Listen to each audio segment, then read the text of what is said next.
Dapat naka-turn on itong secret settings dito sa inyong device para hindi ka agad masisira ang inyong battery kung halimbawa mahilig kayo mag-charge ng overnight charging or nag-charge kayo tapos kung kailan nyo lang maalala saka nyo lang tatanggalin sa pagkaka-charge. So sa ganitong paraan, pag na-reach ng 80% automatic madi-defer yung pag-charge niya up to 100% at halimbawa hinugot mo na kung kailan mo lang gusto, pag natuto na yung cellphone mo sa pag-charge mo or sa habit mo sa pag-charge, automatic madi-defer yan at pag once na inalis mo na yan, automatic saka lang yan magwa 100% kahit na ilang oras yan nakasaksak. So mga ka-Mindtech, ituturo ko sa inyo kung paano tumagal yung ating battery sa cellphone natin, hindi kagad masira. Kasi nga minsan pag nag-charge tayo, nalilimutan natin na tanggalin sa saksakan. So ang gagawin lang natin, pumunta lang tayo sa may settings.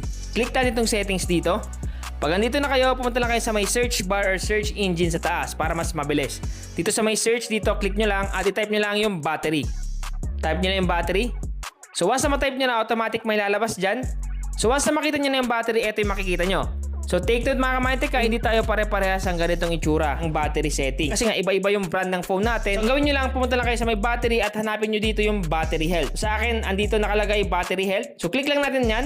So ito yung sinasabi ko sa inyo, dapat naka-turn on para safe talaga yung ating battery at hindi masira kagad at tumagal ng ilang years yung paggamit ng battery sa cellphone natin. Dito sa unang category nakalagay dyan yung smart charging na tinatawag. So ano nga ba to? So yung smart charging, sabi dito, slow down battery aging, your device learns from your charging habits and adjust charging patterns accordingly.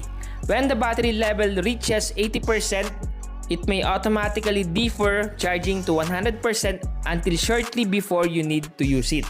So ano nga bang ibig sabihin nitong smart charging dito?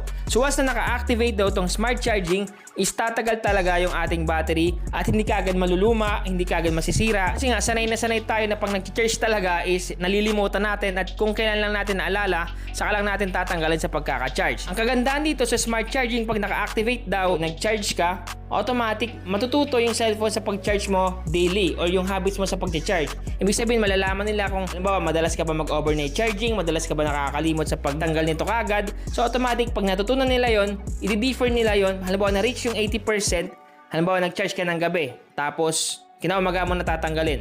So once na ma-reach yung 80%, automatic magde-defer yan into 100%.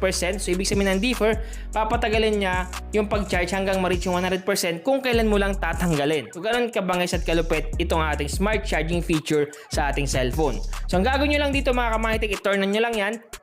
Activate lang natin at automatic pag activated na yan at nag-charge ka, halimbawa nag-charge ka ngayong gabi, automatic kahit kinabukasan mo pa yung tanggalin, walang problema kasi nga hindi yan masisira. Automatic pag tanggal mo yan 100% yan pero hindi masisira yung battery kasi nga naka-turn on itong smart charging na tinatawag. Basta ang gagawin nyo lang, punta lang kayo sa may settings, click nyo or i-search nyo yung battery at hanapin nyo yung battery health at hanapin nyo yung smart charging dyan. Pag walang smart charging na nakalagay, hanapin nyo yung optimized charging. Pag walang optimized charging, hanapin nyo yung adaptive charging.